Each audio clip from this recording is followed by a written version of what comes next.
Over the past decade, creating YouTube content, I've frequently started videos by saying something like, "This might be one of the most unsettling mysteries I've ever explored."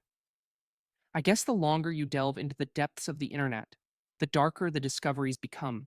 What can I say? It's an endless pit of depravity.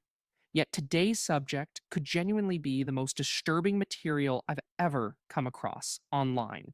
In my view, it belongs to a level of horror that few encounter, and frankly, most never should. This upload is not a guide to the content I'll discuss. The unedited footage is definitely something you should avoid seeking out. Anything I present here will be extensively cropped or obscured. Still, fair warning, just learning the details may be unsettling for some viewers. All right, if you're still here after that lengthy caution, let's continue. A few months ago, I came across a Vice article by Ben Ditto titled "A Vietnamese Homicide Has Delivered the World's First Authentic Extreme Video." It recounted the emergence of three video clips on the shock site Watch People Die in late July 2025, known as the Vietnamese Butcher Collection. The most circulated video in this set, informally called The Execution, is as straightforward as it is chilling. A top down view shows a man lying on a tarp stretched across a tall bathroom floor, engaged in self gratification. Just beneath his neck lies a wooden chopping block. Faint sounds of dogs and passing cars are audible in the background, indicating filming in the heart of a populated area. Yet nothing about what follows is civilized. When the man announces he's about to climax, a second figure steps into frame wielding a heavy cleaver, and with several forceful strikes decapitates him. The graphic scene unfolds in explicit close up detail, blood splattering throughout the room. The victim's body jerks briefly before going still. The executioner promptly begins his task, removing the head from view and dissecting the corpse with a skill that suggested experience. Breathing hard, he slices from the neck down to the pelvic bone, then makes lateral cuts. The clip spread rapidly online largely because of the strong reaction it elicited. Although regular Watch People Die viewers were accustomed to death and depravity footage, this video felt different, more deliberate, more professionally arranged. The room was well lit, the composition intimate, and as later revealed, the key moment was filmed from multiple angles. The follow up video, recorded immediately after the execution, has been dubbed The Butchering and depicts the victim's body being systematically dismembered, limbs separated, and organized organs washed in a sink. Human flesh placed in pots and on plates with chopsticks, some body parts inserted into the victim's own mouth. Of the three clips released in July, perhaps the most telling is the first, called The Rehearsal. It shows the victim in an office like setting, positioning his head on a chopping block while a figure clad in Adidas style apparel and a Guy Fawkes mask demonstrates how he will deliver the fatal stroke. Near the end, the kneeling man requests the cameras be turned off. The masked individual offers comfort to his soon to be victim. Both men rise and the recording ends. The implication from these two videos was clear: the victim not only knew he was being filmed, but had consented to his death for the purpose of being consumed. As the grimly curious would soon uncover, the trio of Vietnamese butcher videos was just the surface. They were part of a set containing 11 videos and 98 images being sold on Telegram, an encrypted messaging app favored by criminals for its difficult to trace exchanges. Restricted access to this set reportedly cost about $100, while full access was priced near $600. This package had apparently been circulating on the dark web since February.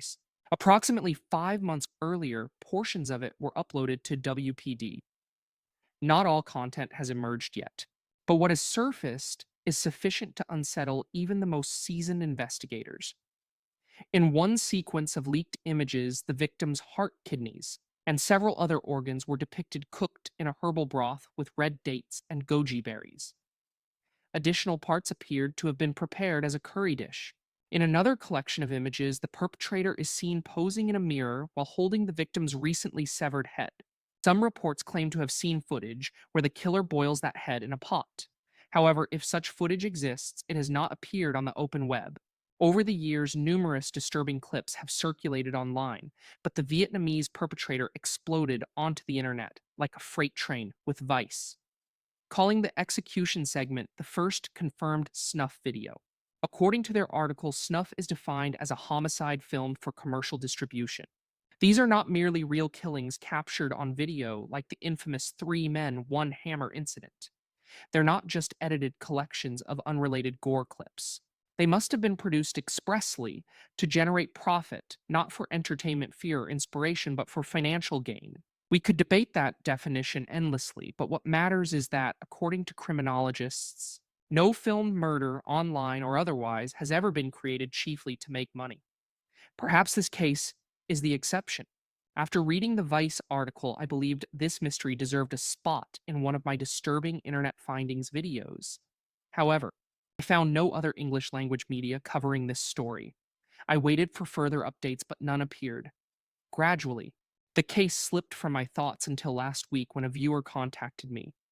This individual, whom I'll call X, urged me to revisit the case, mentioning significant recent developments.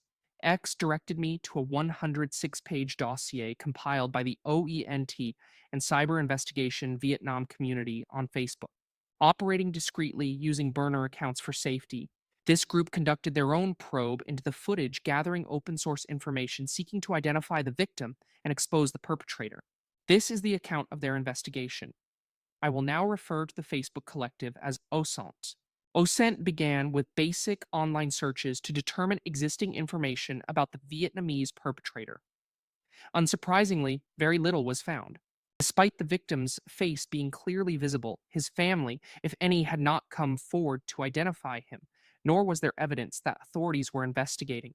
Yet, due to the case's unusual nature, OSENT had a relatively clear sense of where to start their inquiry. Prior to this, only two known incidents involved one person voluntarily allowing themselves to be consumed by another. Both occurred in Germany, the notorious case of Armin Moos, who volunteered to be incinerated by Brandis, and the case of Officer Delef Gonzul, who killed a Polish businessman named Wojciech Stiwicz. Although direct proof that Gonzul consumed parts of Stiwicz was lacking, it is strongly suspected based on their chat logs. In both cases, the individuals had connected through online forums dedicated to cannibalism, Cannibal Cafe, and Zambian Meat, respectively. It was reasonable to assume the same applied with the Vietnamese perpetrator and victim. Since both the victim and the assailant spoke with genuine Vietnamese accents, the unofficial title of the material seemed accurate, and OSENT investigators began searching Vietnamese online communities focused on so-called long pork. It wasn't long before they identified the victim, a 36-year-old man named Wen Suen Dat. Very little is known about Dat's personal life as he kept a low profile and had few known acquaintances, at least offline. Online, however, he was active in lively and illicit circles. Since about 2019, he had been a user of Motherless, a private file sharing site only reachable through VPN catering to the most extreme unconventional interests. On this site and various other niche forums, he used aliases based on the name Beheading. His posts, both on Facebook and those more obscure platforms, focused obsessively on decapitation and self cannibalism, not on others, mind you, but on himself. In one leaked message reportedly written by him, he explained that, quote, "Not only am I unattractive, but I am also afflicted with illnesses. I can't afford to live like ordinary people. I have relied on my parents all my life. What else was left for me? I am truly captive to my own destiny." Seemingly disillusioned with his path, that chose to retreat from society and devote his remaining days to his darkest, most secret desire. Online, he described his so-called ultimate wish to be executed at the height of bliss by a female executioner and subsequently consumed. This subject was not out of place in the online circles he frequented. On one forum dedicated to Japanese manga, for example, a story titled Applicant for Death from the Edo Guro genre was translated into Vietnamese at the explicit request of Mr. Beheading. The plot centers on a man who, while being intimate with two women, has his head severed by a katana. The head continues narrating the intense sensation. To those examining Dot's posts, this manga appeared less like entertainment and more like a plan he wished to realize. For years, he persistently sought someone who could enact his fantasy, gradually building a virtual network of friends who shared similarly unusual psychological traits. However, his search for a female executioner went unfulfilled. Later, OSI members located an account on a gay forum believed to belong to Dat. In one entry, he posted his phone number. They then traced that number to a Zallo profile listing Dat's birthday as March 10th, 1989. By cross referencing details online, users found a man matching Dat's name and birth date in a Tai Bin village registry. When two users contacted the village leader directly, he confirmed that a man by that name had left the village after his father's death. Dat's mother, his sole known living relative who reportedly suffers from mental health challenges, lost contact with her son several years earlier, which explained why no one came forward to identify him when the video emerged. Meanwhile, other users reached out to the few friends listed on Dat's Facebook profile, hoping for leads. One contact using the alias Fle responded. Fle was a fellow decapitation enthusiast. They mentioned having met Dat briefly and said he worked as a fish seller at Fun Huang Market in Hanoi. Crucially, Fle also claimed to know Dat's killer. He was a man both had interacted with on various forums, a member of their unusual online community, a man named Chun. According to Fla and others, they had known Chun for some time, but had grown frustrated as he wouldn't commit to a definite date for the act. Eventually, though, Chun agreed to carry out the execution at a set time and place. As seen in a screenshot supplied by VLE following the execution, the account sent a private message to one of its contacts. The note simply read, Dat has been beheaded. It appears Chun not only had access to Dat's social media accounts, but actively used them to communicate with his circle of death aficionados, possibly to seek out additional victims. To confirm Chun's involvement, OSI investigators continued reaching out to Dat's acquaintances, including those he met in a homosexual group called Likes Beheading. One member, named Hua Choi, responded and even claimed responsibility as the killer featured in the videos. His confession was brief, and after that, Hua Choi ceased communication. Subsequently, messages between Hua Choi and others, including Dat, surfaced where he offered his violent services. Among OSINT members, one of three theories had to hold true. Ho Choi was merely playing a role inserting himself into the case for excitement. That Hoi was a pseudonym used by the actual executioner Chung, or more troublingly, that Hu Choi was yet another victim of Chong whose profile his killer controlled. After meticulously reviewing Dat's Facebook activity forum postings and messages, the community compiled a timeline which looked like this: January 25th, 2025. On Facebook, Datak posted a chilling status saying only 3 hours left until the execution. On that very day, his various forum accounts recorded their final actions. This day is widely accepted as when the Vietnamese butcher was recorded and Dat's life ended. February 25th, 2025. A message was sent from Dat's account to a contact declaring that Dat was deceased. It's believed this message was actually dispatched by his executioner Chung. That same month, videos and photos of the Vietnamese butcher appeared for sale on underground markets. June 10th, 2025. Dat's Facebook posted its last update, stating, "From today, I'm logging off this account for good." This further suggested that his murderer was managing his profile. After that final post, the page stayed live. When the Vietnamese butcher footage surfaced on WPD in July and drew high traffic, the account was manually shut down. Confirming this timeline precisely would require access to investigative tools exclusive to law enforcement. Yet to those piecing together clues, it told a disturbingly coherent narrative. So, those probing the mystery identified their victim and nearly pinpointed the exact time and date of death. Still, the crucial question lingered.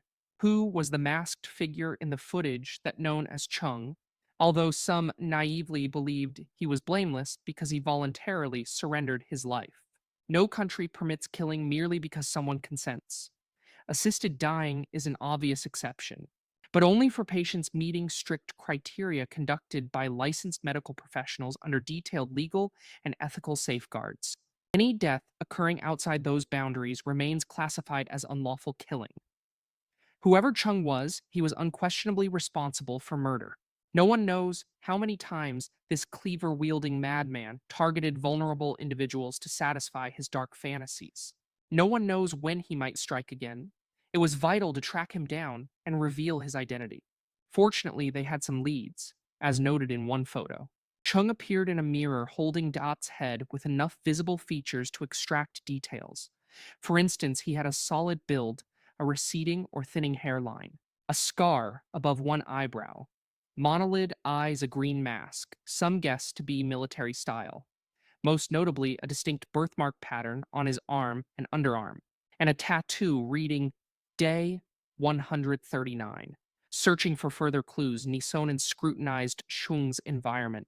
In the butchering video, he moved through what seemed to be a small kitchen with blue and white patterned floor tiles, red baseboards, a green door, red wall tiles above the counter, and a white countertop. At one point, a Levy water bottle sat on a table, alongside a yellow bottle of Chinese brand dish soap near the sink. Some users noted that the decor utensils and cleaners looked identical to those sold and used in Vietnam's northern border provinces, which narrowed the search area. But frustratingly, that's where OSINT hit a wall. By late August, momentum faded, and for several months, no new updates emerged.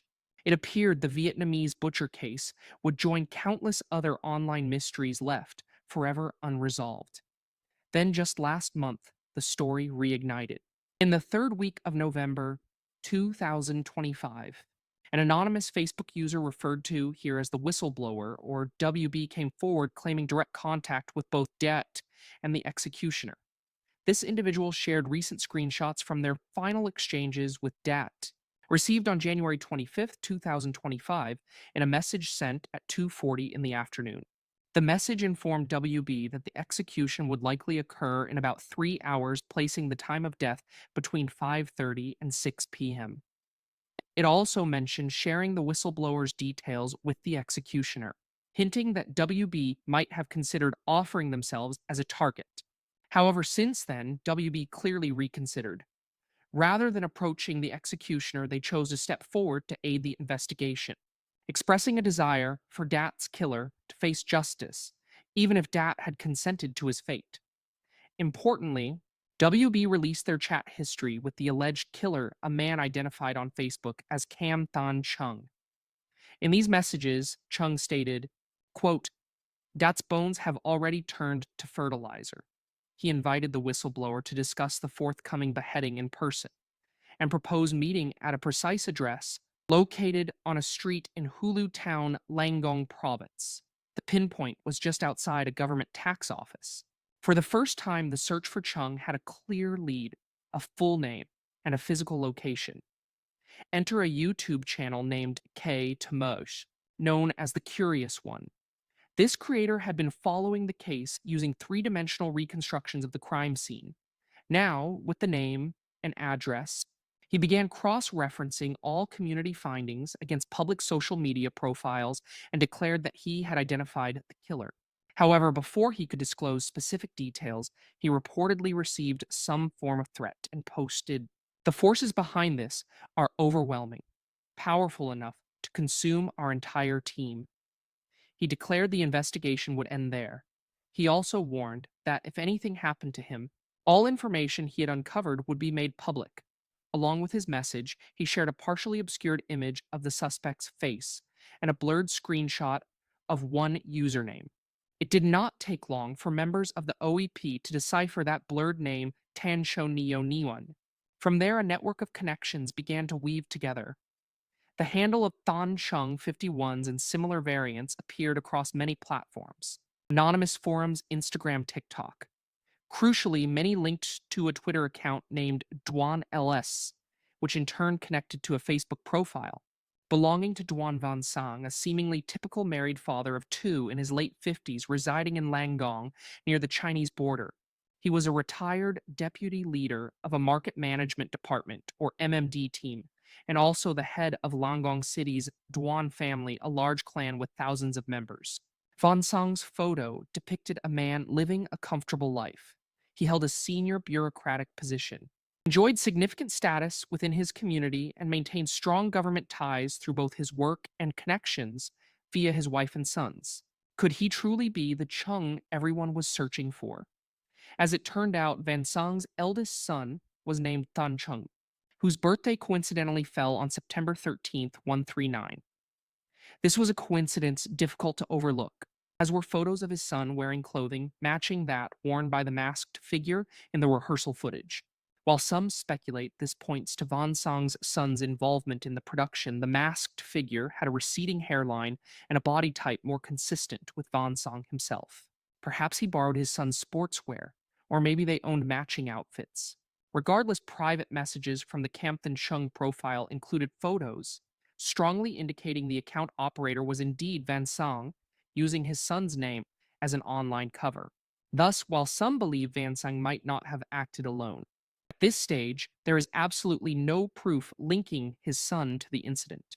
People began scrutinizing Sang's old photographs, including those from a rarely used Facebook account he hadn't secured in time, and started comparing pictures closely.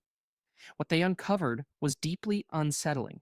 Sang had a distinctive round birthmark on his shin, which matched one seen on the figure in the execution footage. A notable birthmark on his right bicep and underarm area also closely resembled the one visible on the butcher in the photos. Scars and marks on Sang's face aligned with those seen on the assailant, as did the placement of a tattoo, and his hairline and facial features bore a striking resemblance. This shot of Sang's house includes another subtle detail: a pair of sandals matching the ones worn by the person in the execution footage. Further investigation revealed a TikTok video Sang recorded inside an MMD building known as the Market Management Team Number 3. The office background he recorded matched perfectly with the one in the rehearsal video, down to the same artificial plants, blue fan blades, and uneven cabinets. Investigators also discovered a news article featuring a photo taken at the department's former team number 4 office, where Sang was the second in command. In the photo, Sang appears to be examining some items in front of a kitchen that resembled the one shown in the butchering video, sharing the same green doors. Red tile edges, blue floor tiles, red wall tiles in the kitchen, and a white countertop. The exact location of the execution video was initially unclear, as it was filmed in a typical bathroom. However, it seems unlikely someone would move a body to another place for dismemberment. Common sense suggests the execution likely took place in the same building where the butchering occurred. Later images leaked, showing the inside of Team Number 4's bathroom, now infamously regarded as the worst restroom in existence. Looks familiar, doesn't it? Song retired from his position in the year 2025, but was still employed with the MMD when Dat was killed. Why would a government worker commit such a crime at his own workplace? Does that not strike you as an unusually risky choice? Actually, there's a dark logic behind his selection of the site: the presumed execution date.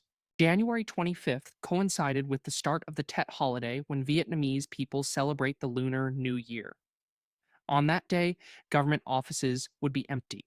Moreover, a market management office would have a kitchen cooking utensils and an incinerator for destroying seized items.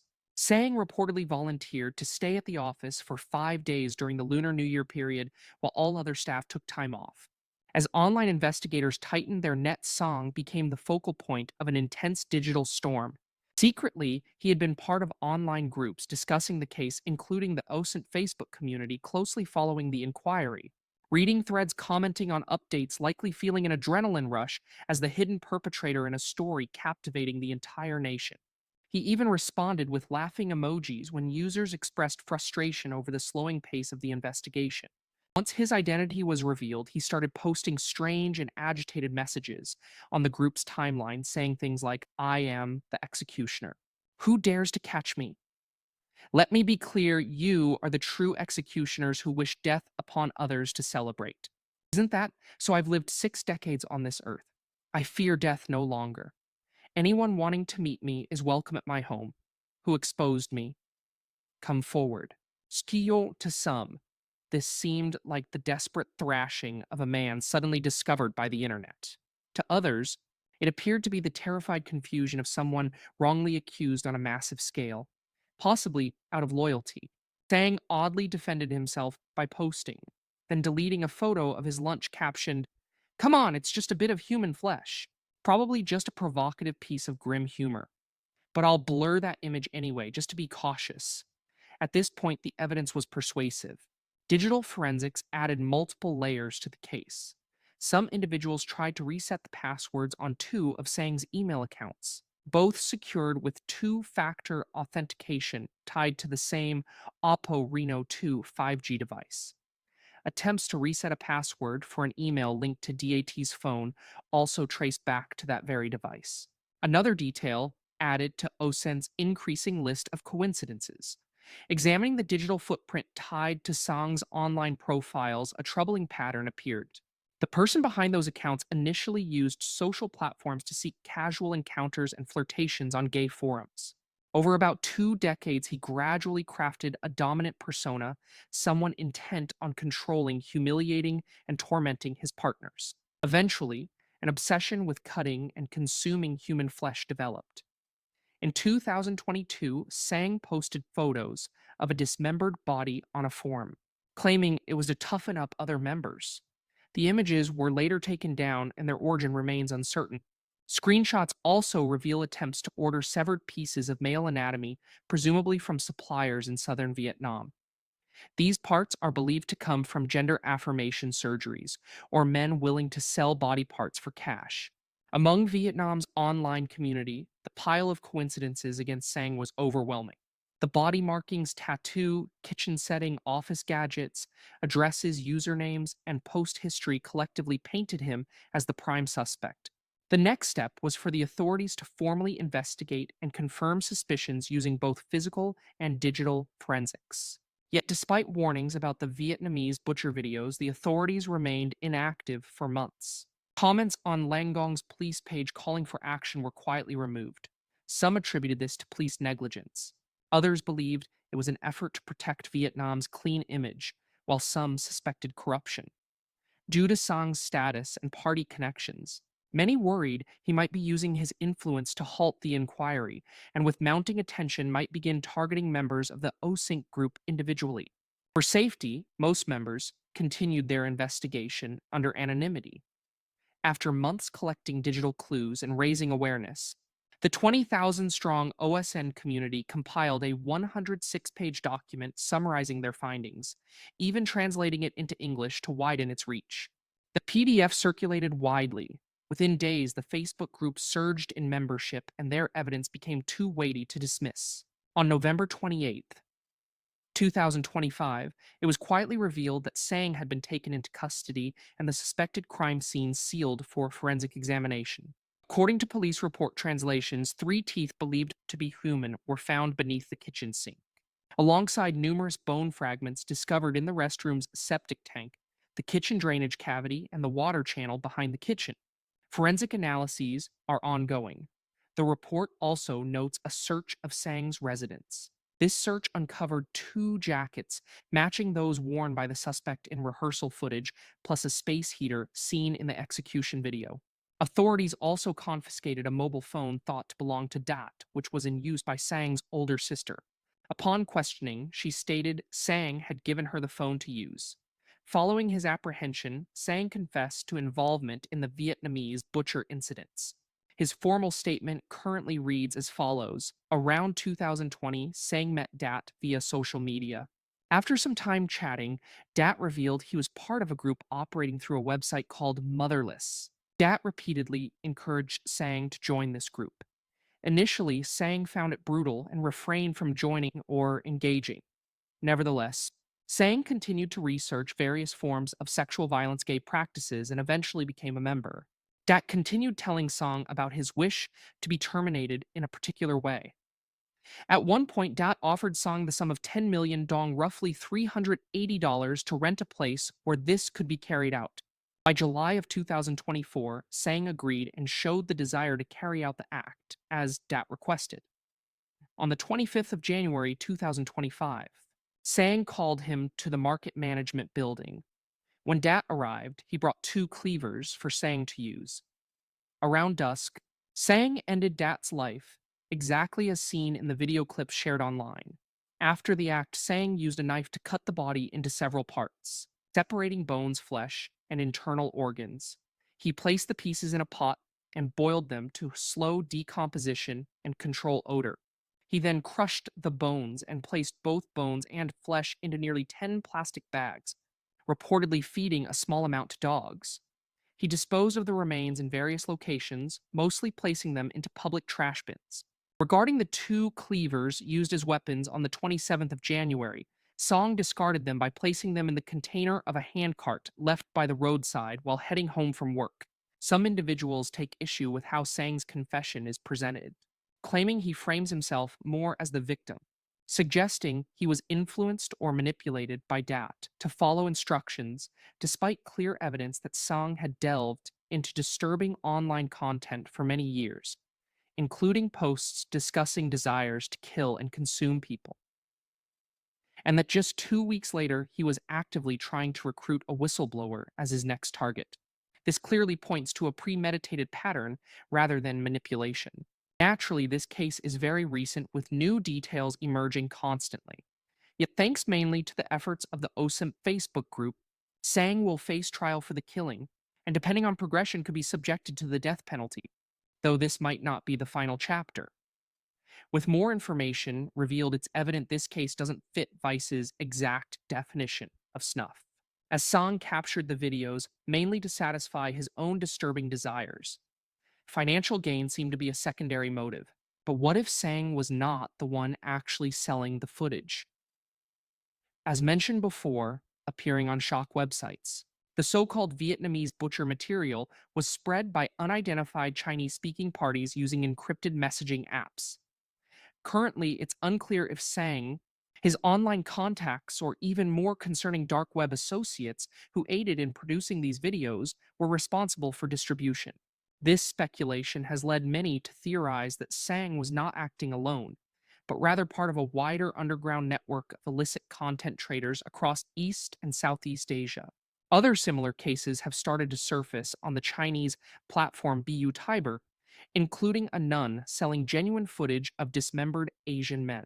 As revealed by Bice in an article, one message from a Chinese distributor advertising his products stated, "The price is 89 yuan to join the regular group, 198 yuan to join the large group. It's a stable community that's been active for 4 to 5 years, with tens of thousands of members. Content includes corpse dumping, body dismemberment executions, and necrophilia is contained in the Ice Love group. If you prefer just clean bodies, that's called forensics." Perhaps the most unsettling aspect of this entire story is the idea that the Vietnamese butcher could be merely one small part of an enormous network, with numerous similar videos continuously bought and sold by shadowy figures that have yet to be uncovered. Individuals who kill others, either by request or simply because they can avoid consequences. Those trafficking human organs as exotic meat, or selling them for transplantation. Such a market undeniably exists. Time may reveal the full extent of this. What is clear is that this case has shaken Vietnam deeply. While official responses remain subdued, the best citizens can do is keep the story alive so it doesn't fade beneath the next headlines. Once again, I strongly advise against seeking out any of the media mentioned in this video. It can be deeply unsettling, and depending on your location, might be unlawful to access. Full recognition for this inquiry belongs to the countless contributors on the OIMP Facebook group and other platforms, as well as the research conducted by YouTuber The Curious One.